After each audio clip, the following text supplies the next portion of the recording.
আমাদের রাজনৈতিক দল গঠন করার কোনো প্রয়োজন ছিল না, কিন্তু আমরা বাধ্য হয়েছি। আওয়ামী লীগ সবসময় প্রতিহিংসার রাজনীতি করে। আওয়ামী লীগকে আমরা লগি বৈঠা থেকে দেখেছি, আওয়ামী লীগকে আমরা পিলখানা হত্যাকাণ্ডে দেখেছি, আমরা সব হত্যাকাণ্ডে আলমদারকে পাখির মতো গুলি করতে দেখেছি।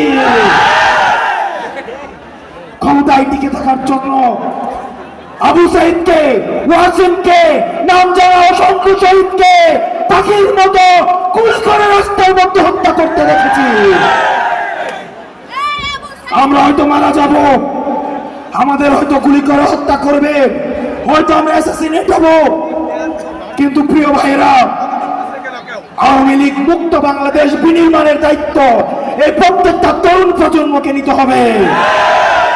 যারা পূর্বের প্রজন্ম, আজকের এই কুলুষিত রাজনীতির দায়ভার তাদের রয়েছে। কম্প্রোমাইজের রাজনীতি, ডাক্তার পুলিশের রাজনীতির কারণে আজকে এই তরুণ প্রজন্মকে দায়িত্ব তুলে নিতে হয়েছে। আমাদের রাজনৈতিক দল গঠন করার কোনো প্রয়োজন ছিল না, কিন্তু আমরা বাধ্য হয়েছি।